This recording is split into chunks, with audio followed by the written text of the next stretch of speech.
Hello, my name is Megan and I directed this performance. And this year the 8th grade class will perform Hecuba, written by Euripides in the 5th century before Christ. Troy has been destroyed and the Greeks have killed Priam, king of Troy, but have kept Queen Hecuba alive. The Greek fleet is not able to depart until it satisfies the ghost of Achilles. Odysseus has come to inform Hecuba, queen of Troy but now captive of the Greeks, that her daughter Polyxena is to be sacrificed on the tomb of Achilles. Hecuba, I imagine that you are acquainted with the decree of the army and the vote which has prevailed. Nevertheless, I will declare it. It has been decreed by the Greeks to offer on the lofty mount of Achilles' tomb thy daughter Polyxena. But they ordered me to conduct and convey the damsel. But the son of Achilles is appointed to be the priest and to preside over the rites. Do you know then what to do?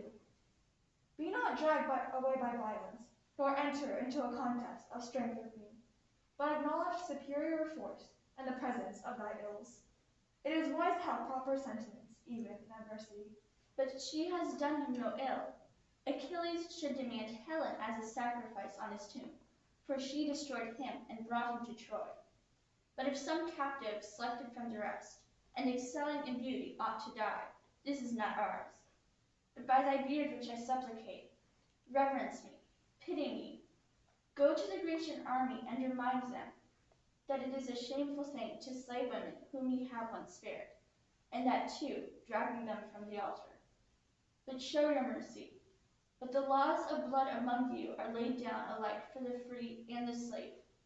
But your words will carry with it persuasion, although your arguments be bad.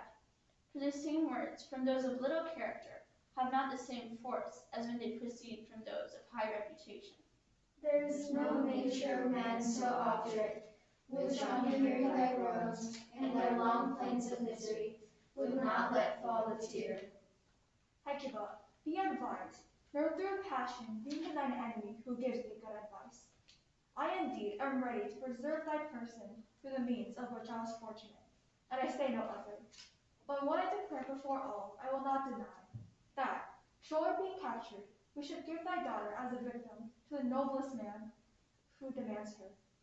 For in this, many cities fail, when any man who is brave and zealous receives no more honor than those who are less valiant. If thou sayest thou sufferest affliction, hear this and return from me. There are with us aged matrons and hoary sires, not less wretched than thou, and brides bereft of the noblest husbands, and whose ashes this land of Troy conceals. Endure this. But we, if we injudiciously determine to honor this man, shall incur the charge of folly. But you barbarians neither consider your friends as friends, nor do you hold up to admiration those who have died honorably. Thus shall Greece be prosperous, but you shall experience fortune corresponding to your counsels. Alas, alas, how wretched is the state of slavery, and to endure indignities compelled by superior force. O daughter, my words respecting thy death are vanished in the air, set forth in vain. But thou, if thou hast greater powers of persuasion than thy mother, use all thy influence, uttering every note as the throat of the nightingale, that thou mayest not be deprived of life. But fall before the knees of Odysseus in all the eloquence of grief, and persuade him. Thou hast a pretext, for he also hath children, and he may be inclined to pity thy fortune. I see, Odysseus, that thou art hiding thy hand beneath thy robe, and turnest thy face away, that I may not touch thy beard. Be not afraid. Thou hast avoided my stepping at Jove. For I will follow thee, both on account of fate, and even wishing to die. But if I were not willing, I should appear base, and too fond of life. For wherefore should I live, whose father was monarch of all the Trojans, this my dawn of life? Then was I nurtured under fair hope, a bride for princes, having no small competition for my hand, to whose palace and hearth I should come. But I, wretched now, was mistress among the Trojan women, and conspicuous in the trade of virgins, equal to goddesses, death only excepted. And now I am a slave. First of all, the very name, not being familiar, persuades me to love death. I will quit this life from mine eyes free, offering my body to Pluto.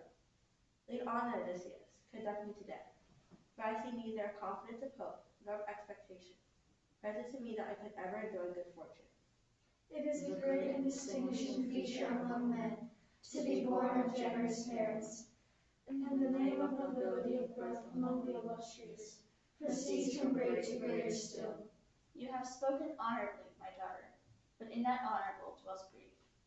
But if the son of Peleus must be gratified, and you must escape blame, Odysseus, kill not her, but leading me to the pyre of Achilles, strike me, spare me not. I brought forth Paris, who destroyed the son of Thetis, having pierced him with his arrows. The phantom of Achilles did not demand that you, O aged lady, should die, but that thy daughter here should be sacrificed to our best soldier. Do thou then at least slay me with my daughter, and there will be twice the libation of blood for the earth and the dead who makes this request.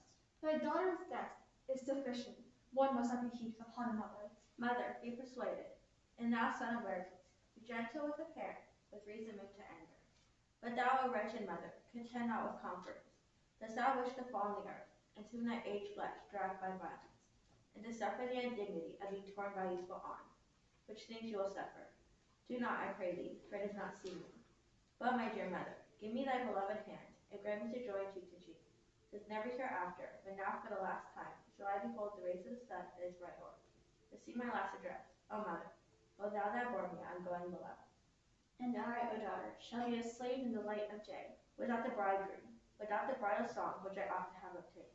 mournful thou, my child, but I am a wretched woman. Leave me, Odysseus, having covered my face with the veil. Since, before I am sacrificed indeed, I am melted at heart at my mother's plaints. Her also I melt by my lamentations. O light, for yet it is allowed me to express thy name, but I have no share in thee, except during the time that I am going between the sword and the fire of Achilles.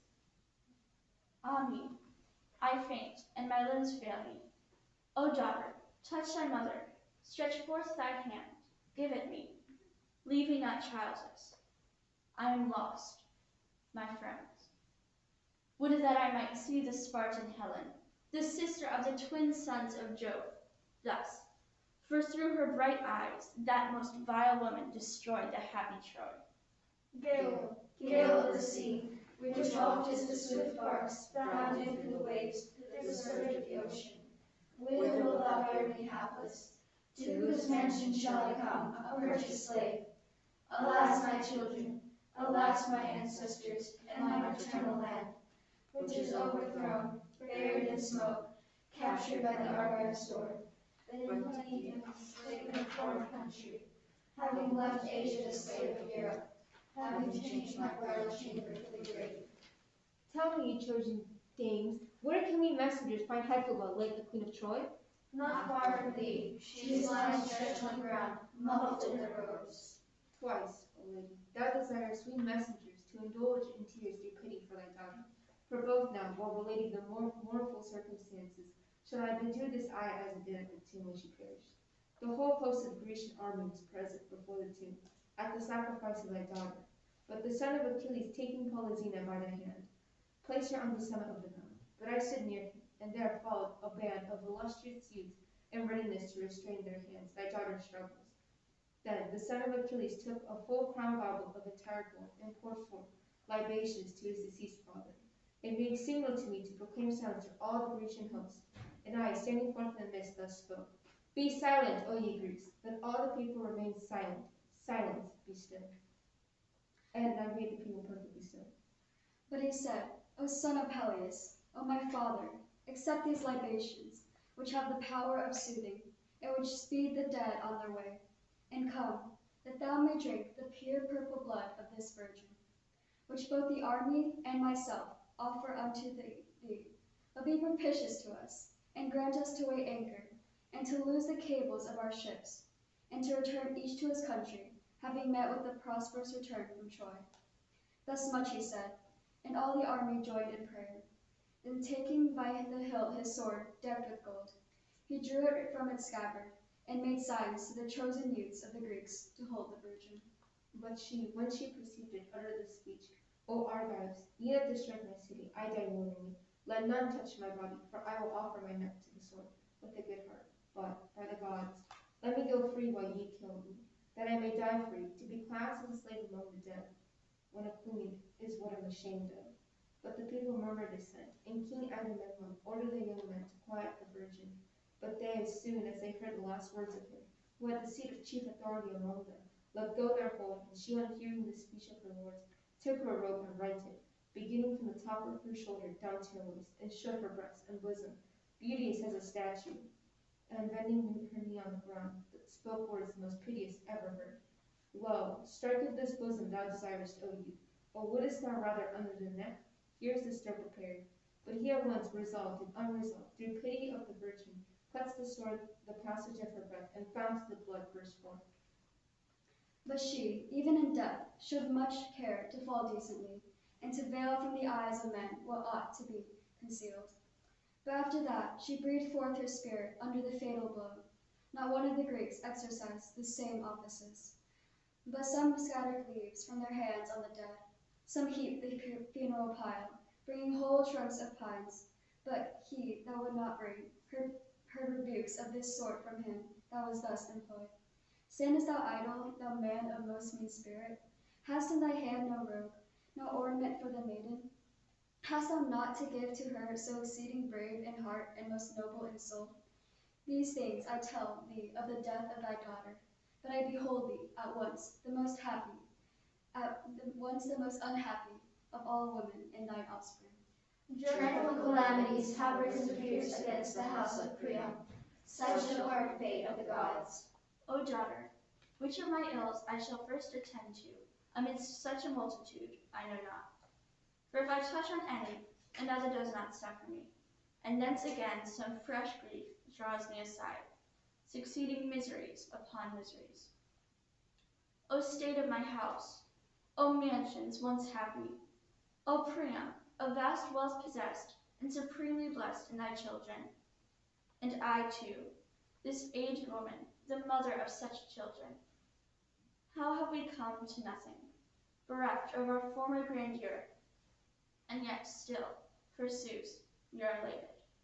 One of us in his gorgeous palaces, another when honored among his citizens.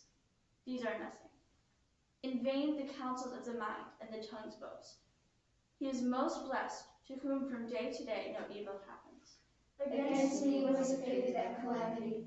Against me was fated that ferocious spring, when Paris first hewed the pine in Ida's forest, preparing to find his way over the ocean surface to the land of Helen, the fairest the sun of golden beams shine upon. Her toils and fate, more stern than toils, close us round, and from the folly of one, he broke a calamity, fatal to the land of silver, and woes springing from other woes.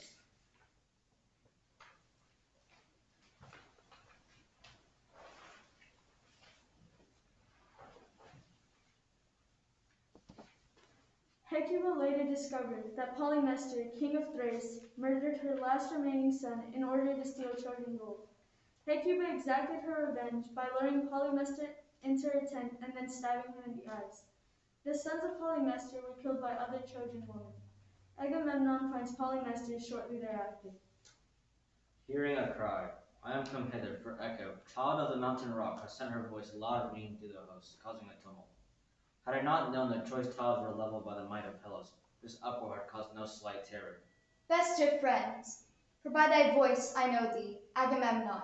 Dost see my piteous state? What, hapless Polymestor, who hath stricken thee? Who hath reft thine eyes of sight, staining the people with blood? Who hath slain these children?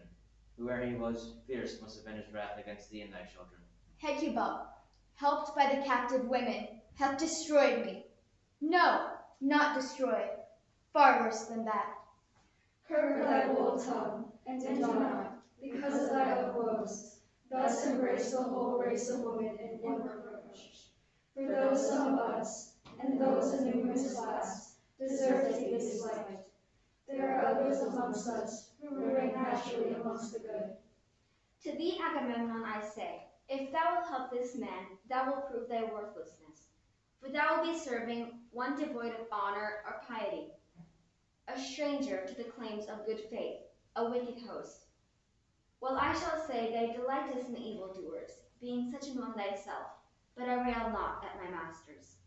Look you, how a good cause ever affords men an opening for a good speech. To be a judge in a stranger's troubles goes much against my grain, but still I must. Yea, for to take this matter in hand, and then put it from me, this shameful course. My opinion, that thou mayst know it, is that it was not for the sake of the Achaeans, or me, that thou didst slay thy guest, but to keep the gold in thy own house. In thy trouble, thou makest a case in thy own interest. Maybe amongst you 'tis a light thing to murder guests, but with us in Hellas 'tis a disgrace. How can I escape reproach if I judge it not guilty? I cannot do it. Nay, since thou didst dare thy horrid crime, endure as well its painful consequence. Woe is me, worsted by a woman and a slave. I am, it seems, to suffer by unworthy hands. Is it not just for thy atrocious crime? Ah, my children! Ah, my blinded eyes! Woe is me! Dost thou grieve? Think of me. Do I not mourn for my dead son? Thou wicked wretch! Thy delight is in mocking me. I am avenged on thee. Have I not cause for joy? Thy joy will soon cease, when, in the day when ocean's flood shall convey me to the shores of Hellas? Nay, but close o'er thee when thou fallest from the masthead. Who will force me to take the leap? Of thine own accord wilt thou climb the ship's mast. With wings upon my back, or by what means? Thou wilt become a dog with bloodshot eyes. How knowest thou of my transformation? Dionysus, our Thracian prophet, told me so. And did he tell thee nothing of thy present trouble? No, else hadst thou never slain me thus by guile. Shall I die or live, and so complete my life on earth? Die shalt thou, and to thy tomb shall be given a name. Recalling my form, or by what means? The hapless hound's grave, a mark for mariners. 'Tis not to me, now that thou hast paid me forfeit. Further, thy daughter Cassandra must die. I scorn the prophecy. I give it to thee to keep for thyself. Her shall the wife of Agamemnon, grim keeper of his palace, slay. Never may the daughter of Tyndareus do such a frantic deed. And she shall slay this king as well, lifting high the axe. Ha, sirrah, art thou mad? Art so eager to find sorrow? Kill me, for in Argos there awaits thee a murderous bath. Servants, hail him from my sight. Ha, my words gall thee? Take him away this instant, then throw him on some desert island, since his tongue cannot stop its impudence. As for you, Hecuba, go now, and bury your 2 dead children. You other Trojan women, go to your master's tent, for now I see the sudden wind sits freshly in our sails. May heaven grant that our ordeal is done at last. May all be well at home in Argos. File to the tents, file to the harbor. There we embark on lifeless slaves. Necessity is harsh, fate has no reprieve. Happy Grandparents' Day!